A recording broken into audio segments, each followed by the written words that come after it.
នៅក្នុងបរិវេណសាលាខេត្តប៉ៃលិនថ្ងៃទី23ខែឧសភាឆ្នាំ2015គណៈកម្មាធិការសាខាកាកបាទក្រហមកម្ពុជាខេត្តបានប្រពៃទិវាកាកបាទក្រហមអត្តច័ន្ទក្រហមខួបលើកទី152ក្រោមប្រធានបទកម្លាំងមនុស្សធម៌គោលការណ៍គ្រឹះនៅក្នុងសកម្មភាពក្រោមអធិបតេយ្យភាពដ៏ខ្ពង់ខ្ពស់ឯកឧត្តមអេឈៀននាយករងខុទ្ទកាល័យសម្ដេចអគ្គមហាសេនាបតីតេជោហ៊ុនសែននាយករដ្ឋមន្ត្រីនៃព្រះរាជាណាចក្រកម្ពុជានិងជាប្រធានកិត្តិយសសាខាកាកបាទក្រហមកម្ពុជាខេត្តប៉ៃលិននឹងមានការនិមន្តចូលរួមពីព្រះសង្ឃឯកឧត្តមលោកជំទាវលោកអុកញ៉ាលោកស្រីប្រធានអនុប្រធានគណៈកម្មាធិការសាខាខេត្តឯកឧត្តមលោកជំទាវលោកអុកញ៉ាភ្ញៀវកិត្តិយសជាតិនិងអន្តរជាតិមេបញ្ជា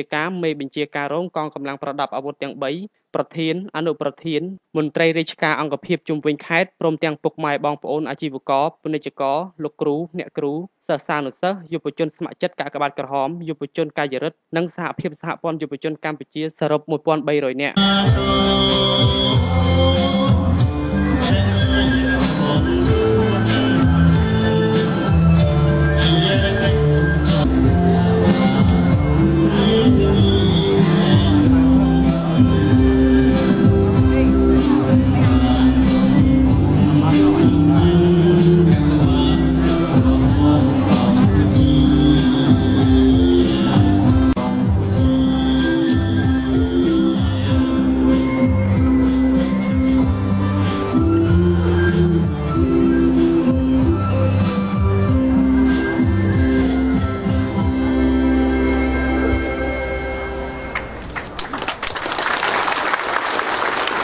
ថ្លែងក្នុងឱកាសនោះឯកឧត្តមសាវសារ៉ាត់អភិបាលរងនៃគណៈអភិបាលខេត្តនិងជាអនុប្រធានគណៈកម្មាធិការសាខាកាកបាទក្រហមកម្ពុជាខេត្តបានថ្លែងសន្ទរកថាស្វាគមន៍និងបានជម្រាបជូនពីសកម្មភាពសំខាន់ៗរបស់សាខាដោយគូបញ្ជាក់ថាសាខាកាកបាទក្រហមកម្ពុជាខេត្តប៉ៃលិនដែលមានលោកជំទាវបានសេរីមុំជាប្រធានបានកំណត់អត្ថប្រយោជន៍ការងារក្នុងការឆ្លើយតបទៅនឹងសេចក្តីតម្រូវការជាក់ស្ដែងនៃភាពងាយរងគ្រោះនិងធ្វើឲ្យមានសកម្មភាពមនុស្សធម៌របស់សាខាអនុសាខាបានកាន់តែប្រសើរនិងជួយដល់ជនរងគ្រោះនិងជនរងគ្រោះបានកាន់តែប្រសើរជាងមុននិងប្រកបដោយប្រសិទ្ធភាពតាមទិសស្លោកសង្គ្រោះជីវិតផ្លាស់ប្ដូរផ្នត់គំនិតអមដោយបាវចនាធ្វើឲ្យបានកាន់តែច្រើនជាងមុនធ្វើឲ្យបានកាន់តែល្អជាងមុនធ្វើឲ្យបានកាន់តែស៊ីជម្រៅជាងមុននិងធ្វើឲ្យបានកាន់តែឆ្ងាយជាងមុនតមកលោកជំទាវប្រធានគណៈកម្មាធិការសាខាកាកបាទក្រហមកម្ពុជាខេត្តបានថ្លែងនៅសន្ទរកថាសម្ដេចគតិព្រឹទ្ធបណ្ឌិតប៊ុនរនីហ៊ុនសែនប្រធានកាកបាទក្រហមកម្ពុជាខេត្តដែលមានខ្លឹមសារប្រកបដោយអត្ថន័យយ៉ាងជ្រាលជ្រៅឆ្លុះបញ្ចាំងនៅចក្ខុវិស័យរបស់ចលនាកាកបាទក្រហមអត្តច័ន្ទក្រហមអន្តរជាតិ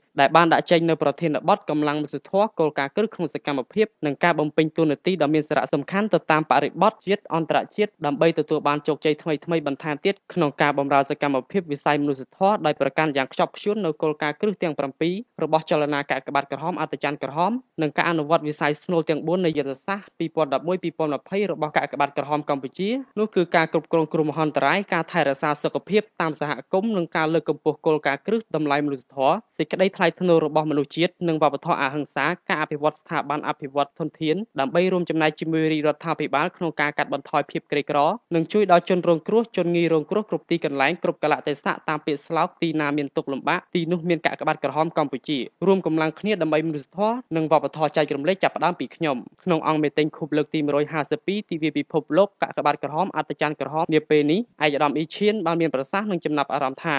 កាកបាទក្រហមកម្ពុជាក្រោមការដឹកនាំដោយឆ្លៀសវៃសម្ដេចគតិព្រឹទ្ធបណ្ឌិតប៊ុនរនីហ៊ុនសែនបូករួមទាំងការខិតខំប្រឹងប្រែងអស់ពីកម្លាំងកាយចិត្តតាមសាខាខេត្តអនុសាខាក្រុងស្រុកនិងរួមមានការជួយគាំទ្រឧបត្ថម្ភពីស្ថាប័នអាជ្ញាធរគ្រប់លំដាប់ថ្នាក់មន្ទីរអង្គភាពសប្បុរសជនជាតិអន្តរជាតិអាជីវករពាណិជ្ជករក្នុងនិងក្រៅខេត្តបានខិតខំប្រឹងប្រែងជំនះរាល់ការលំបាកស្មុគស្មាញទាំងឡាយក្នុងបុព្វហេតុបេសកកម្មមនុស្សធម៌តាមរយៈការផ្តល់អំណោយសង្គ្រោះបន្ទាន់ជូនដល់ជនងាយរងគ្រោះក្រីក្រខ្វះខាតស្បៀងភ្លើងឆេះផ្ទះខ្យល់ព្យុះខ្យល់កន្ត្រាក់ភាពព្រៀងស្ងួតអ្នកផ្ទុកមេរោគអេដស៍អ្នកជំងឺអេដស៍ចាស់ជរាគ្មានទីពឹងស្ត្រីមេម៉ាយក្រីក្រជួបការលំបាកបានកាន់តែឆាប់រហ័សនិងទាន់ពេលវេលាស្របតាមគោលការណ៍គ្រឹះទាំង7របស់ចលនាកាកបាទក្រហមអត្តច័ន្ទក្រហមគឺភាពមនុស្សធម៌ភាពមិនលំអៀងអព្យាក្រឹតឯករាជ្យភាពសេវាកម្មស្ម័គ្រចិត្តឯកភាពសកលភាពស្របតាមគោលការណ៍គ្រឹះទាំង7របស់ចលនាកាកបាទក្រហមអត្តច័ន្ទក្រហមគឺភាពមនុស្សធម៌ភាពមិនលំអៀងអព្យាក្រឹតឯករាជ្យភាពសេវាកម្មស្ម័គ្រឯកភាពសកលភាព មិនតែប៉ុណ្ណោះនៅមានការផ្ដល់ការអប់រំសុខភាពដល់មូលដ្ឋានតាមសហ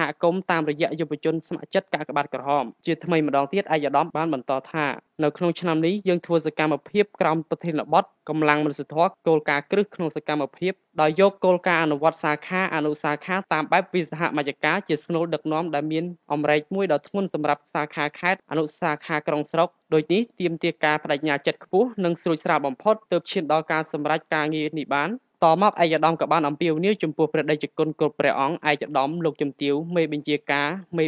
ររងមន្ត្រីរាជការគ្រប់លំដាប់ថ្នាក់លោកស្រីអ្នកនាងកញ្ញាបងប្អូនសិស្សប្រុសជនអាជីវករពាណិជ្ជករទាំងអស់សូមមេត្តារក្សាបាននូវវប្បធម៌ប្រពៃណីបន្តជួយឧបត្ថម្ភគាំទ្រនិងបរិច្ចាគទាំងសម្ភារៈស្មារតីថវិកាដោយទឹកចិត្តប្រតិនិងទឹកចិត្តជ្រះថ្លាដើម្បីបន្តជួយ